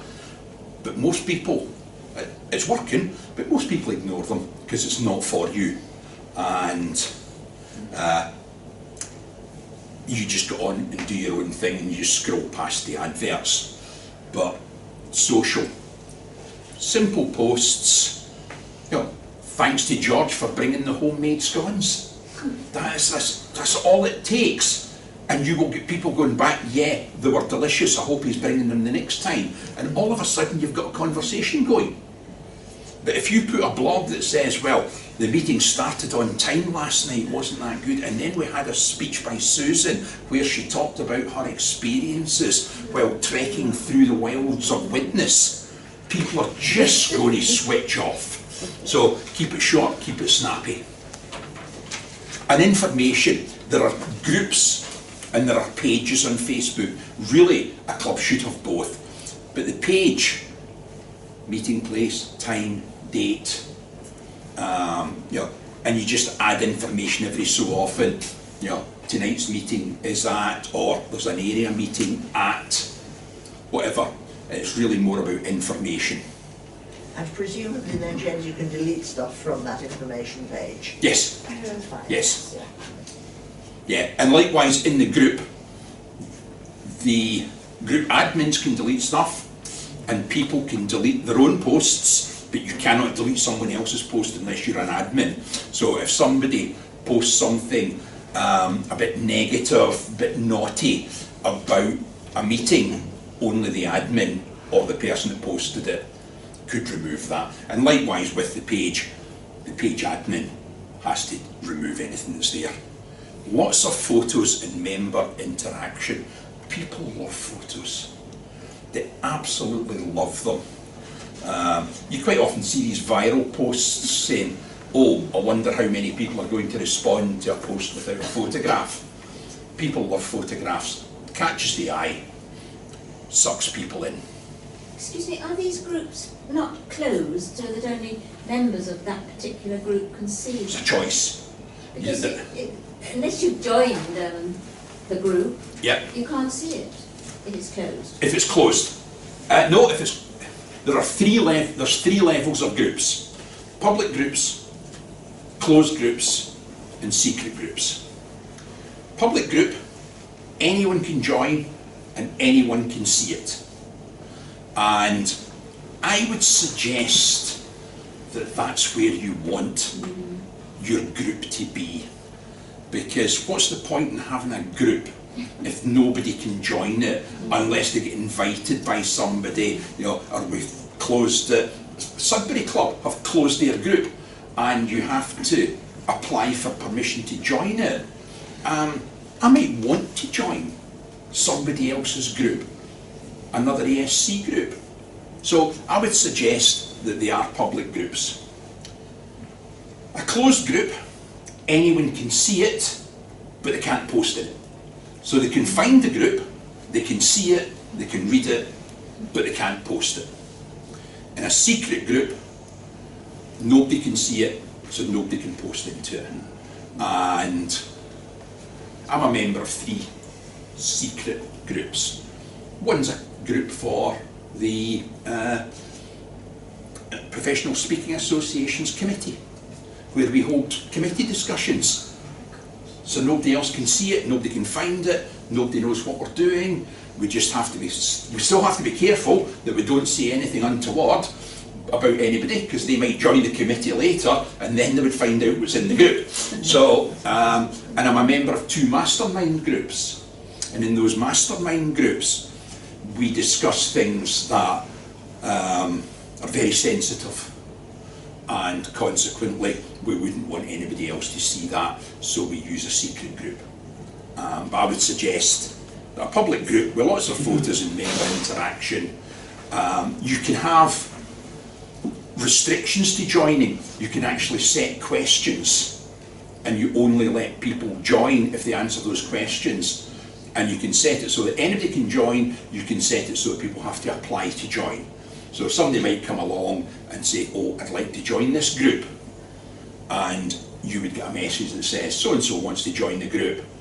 And you could contact them and say, why do you want to join the group? Or just, welcome, come on in. So there's all of those. Here we've got our own association group. And one of the things to bear in mind when you've got a group, oh, look who made the last post. But look, it's been seen by 100 people. It's been shared by 1. How many members have we got in the association? Well over 1,000. It's been seen by 100 people. And 1 thought enough about it to share it, and 2 made a comment.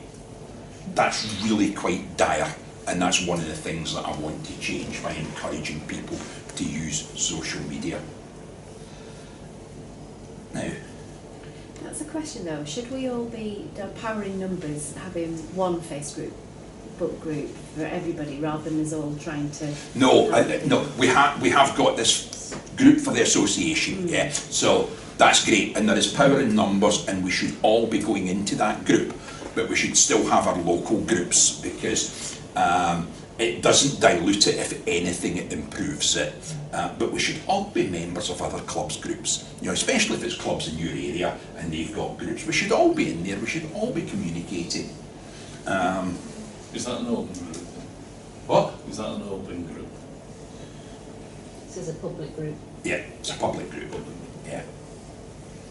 James? Yes? When you click on share, who are you sharing it with? Because if I click anything on share, I get another Facebook completely different wanting me to go and look at there.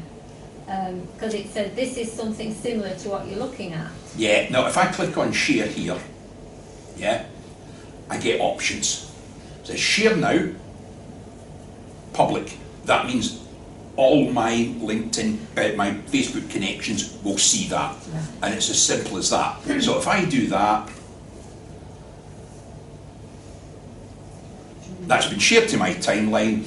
Jackie's post is now visible to another 3,000 people. Right? Whether they'll read it or not. Yeah, just like that. It wasn't me. But just like that. That's gone out to 3,000 other people. And I'm proud to be a member of the Association of Speakers Clubs. And I'm quite happy with my friends to see that. And one of them, who knows, might join because of that. It's such a simple action to take. So yeah, if you're getting different results, then something's gone wrong somewhere. But there are various ways I could share that to Glasgow Speakers Club's page, and it would go on their page. I could just put it to a single friend's timeline, but generally speaking, share now public is good enough. And I'm as guilty as everybody else. I saw that message not long after it was published, and I didn't even make a comment. I didn't even like it, apparently. Sorry, Jackie. I tell you what, hang on. Yes. Unlike that, we'll give you some love, Jackie. Yeah, because I should have liked it the first time around. We'll promote you to love, absolutely. Is there a higher level than that? Because I like that one.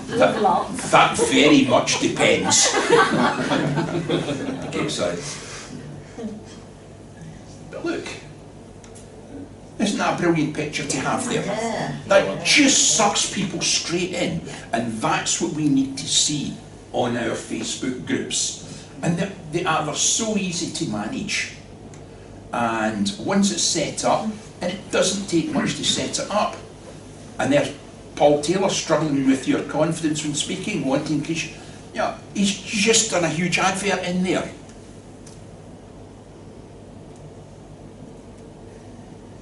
I like that. I hadn't noticed that one before, but just going along, liking a post, but more important, there are degrees, and the degrees are like, share, and comment. Yeah. And you should certainly like and comment any post that's relevant. So it's really just there, but I have to say that that's only been seen by 100 people, and given that I just hit a like on there and then upgraded it to a love, it hasn't got to 101, so clearly I've seen this before and done nothing with it. And I would have been busy. This would have popped up in my timeline. I'd have glanced through that, and I'll be honest, I will have gone, all right, that's all about the special occasions, one at Cardiff, one at Nottingham, doesn't really impact me. And I shouldn't have done that. You absolutely shouldn't, because it takes a microsecond to hit like. And could you quickly write something on just to show people how you had a post that so from yeah. maybe training session? I'm busy trying to think of something nice to write here at the minute. Yeah. Yeah.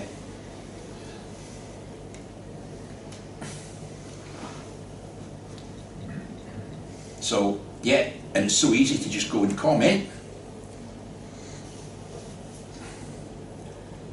And, sorry, I'm rubbish at using my own laptop and having a keyboard. Now, so, all I need to do for a comment is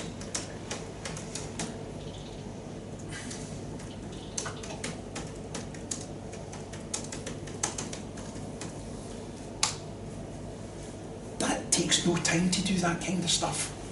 Yeah, it's just, and Jackie will have appreciated that she got those comments on her posts, and that will encourage her to do more posts. But also, you know, we've seen somebody comment there, and it should be the start of a conversation. At a national level, it's harder to get that conversation going, but locally, if you're encouraging everybody at your meetings to get in there and make the comments and get the discussions going.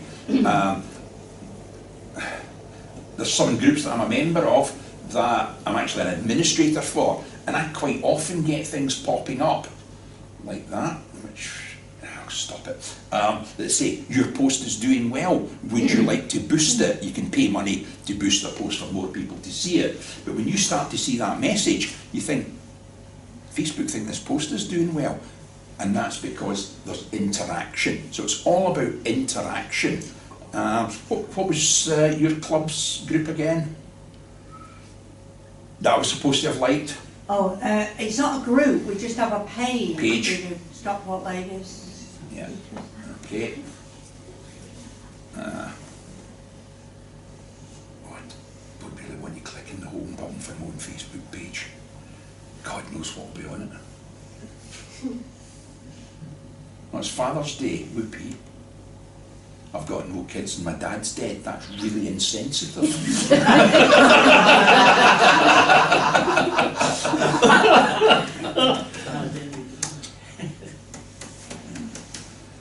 Now, see, I only got as far as Stockport Ladies and it went Speakers Club. So clearly, I've been there before. Pages, Stockport Ladies Speakers Club. Aren't they pretty? Why would I want to send them a message? Please. Stop. But yeah, look at that page. It's just full of photos. Yeah. And people can come in, they can make comments, but they're like reviews and rather than the posts. But it really advertises the club, shows what they're doing. It really is. It's a wonderful page for giving out information.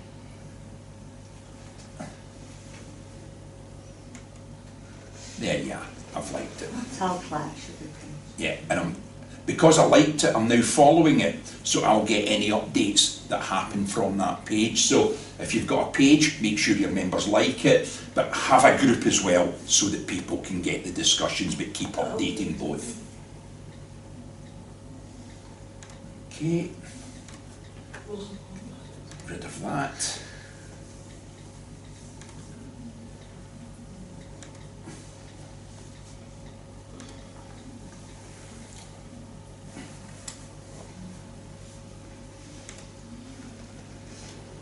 Oh, we did that wrong, didn't we?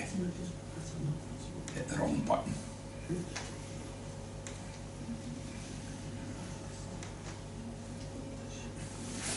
So again, just as a reminder on here, Facebook, have a group, have a page, and that page for Stockport Ladies, tell them it's wonderful. Lots of photos and member interaction. I mean, you see the reaction when I scrolled down to the photograph with the girl with the trophy there. Everybody just went, oh, that's great.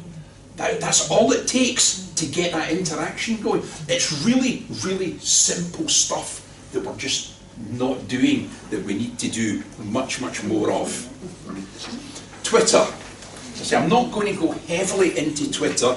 There is a social media document that's been circulated that I wrote that actually has a plan, and if needs be I'll circulate it again, but it's got a plan on it for how to use social media to advertise your meetings, and it tells you how often to post on Facebook, how often and when to post on Twitter and things like that. It's gone out a few times, but when I send a link to Marilyn, if it's okay, I will send a copy of that handout, and that can go to everybody if they want it. I'm quite happy for that to get sent out time after time after time. You need to do more regular posts on Twitter because it's really transient. It just disappears. Get your members to retweet. your members should follow the club account, and when they see the club post, they should retweet it to all their followers. And I know that there are certain demographics that we need to deal with within the club. That I did visit a club once where nobody had a Twitter account.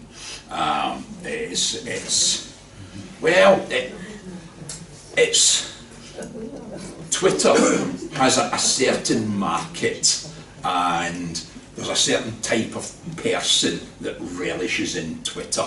And I mean, they've even got the term now, haven't they, Twitter storm, you know, which is when something goes viral on Twitter and people, they're just vicious, and really, really vicious people on Twitter. But that, if you don't follow them, you don't see them. So, and using hashtags, a hashtag is just a word with the hash symbol in front of it. You can make up your own hashtags. People do it day after day after day. But if you're at a meeting, hashtag Glasgow Speakers. You know, and if people are looking for that, if people know there's a meeting on, they might want to follow it. Hashtag Glasgow Speakers. There's nothing wrong. So they click on that link, do that hashtag link. Yeah, and it will take you to anything that's related to Glasgow Speakers, right? So you can get bountiful posts, shall we say. Yeah, if you do hashtag speaking, you'll just get thousands of entries.